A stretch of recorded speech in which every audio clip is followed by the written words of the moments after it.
I've always been drawn to things that contrast with the landscape and that are just shiny and beautiful and just gorgeous, I suppose.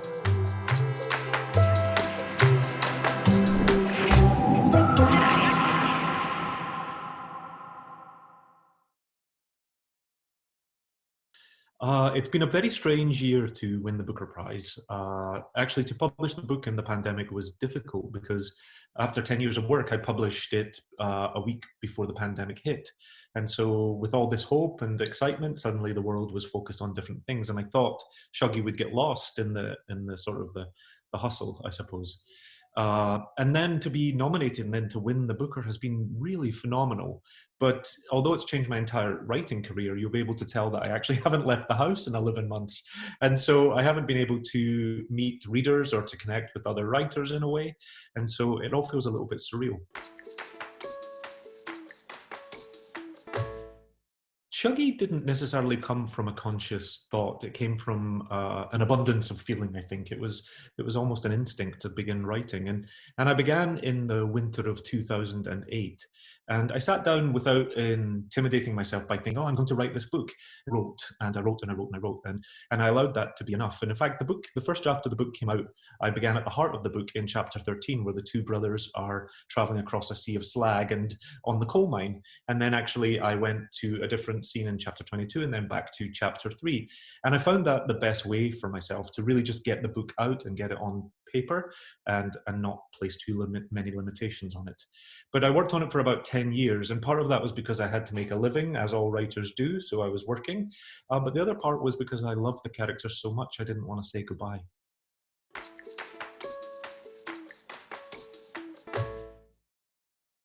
I think the quickest answer is they're very different. They're incredibly different, and that's what I liked about them. Is fashion is a very instinctual, collaborative, quick-paced thing, and writing is very introspective and lonely and isolated, and that's what I needed in my creativity and why I love to write. But at the same time, I borrowed on a lot of the skills I had from the visual design and arts background. I've always told stories through the visual medium and thought about textures and shapes and colors and how the light travels across a room. And so I think when you're a designer, you're a very observant person and fascinated by details. And so I tried to carry that over to my work on the written page. And then also as a textile designer, I'm very used to the craft of focusing on minute things and repeating it and repeating it and repeating it, and then stepping back and working it into a larger tapestry, as the metaphor might be.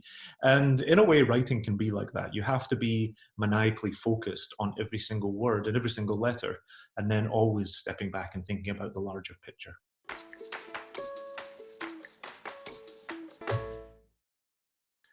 I think I've always been drawn to very glamorous things or very shiny things. And even though I myself grew up with some hardship and in poverty, it didn't mean that the circumstances were grim or that we didn't take great care in our appearances or what we presented to the world or the things we liked. It just meant we couldn't afford it all the time. And so I wanted to show through the book that Agnes and Shuggie almost vibrate or shine against this post-industrial landscape. Agnes is impossibly glamorous. She looks like a movie star or a film star against this. Sometimes it's a wasteland, as Glasgow was in the 80s, because it was in the middle of the process of being rehabilitated or torn down and rebuilt. But I wanted to really focus on this really glamorous woman at the heart of this hard man's world, and I've always been drawn to things like that. I've always been drawn to things that contrast with the landscape and that are just shiny and beautiful and just gorgeous, I suppose.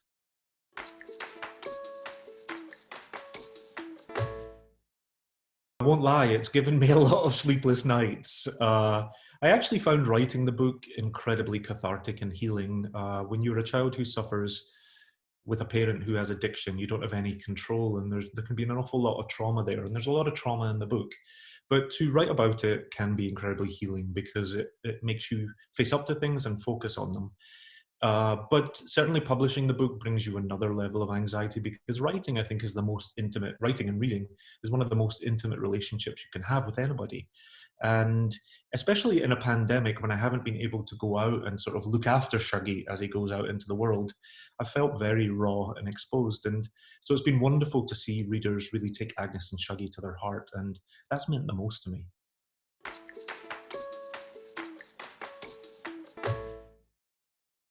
best things that ever happens to me is when people from Glasgow or from Scotland say that they admired the book or they loved the book.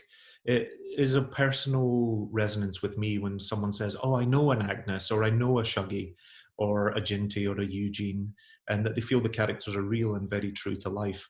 And I've been so overwhelmed by the outpouring of love for the book from Scotland, especially. I'm only the second Scottish writer to have ever won the Booker, which in itself I think is quite remarkable.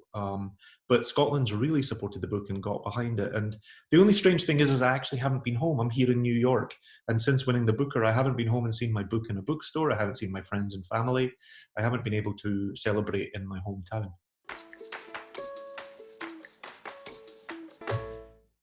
Shuggie Bain follows in a really rich literary tradition. It is a foothill at the foot of works by Irvine Welsh and James Kelman, Alistair Gray, Alan Warner, Agnes Owens, all these incredible Scottish writers that are writing about the post-industrial landscape and addiction and hardship.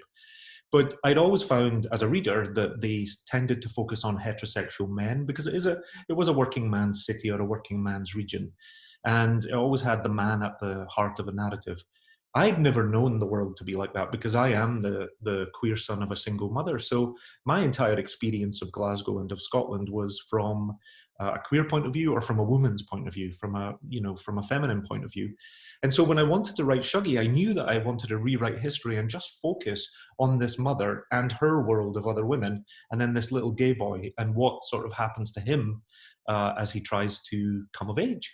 And for me, that was really what Glasgow was about. I've always known Glasgow to be about the strength of women.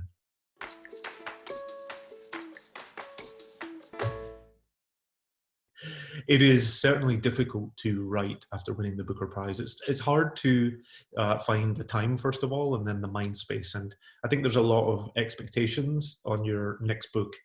I'm actually incredibly fortunate because although I've only been publishing for a short period of time, I've actually been writing for a very long time.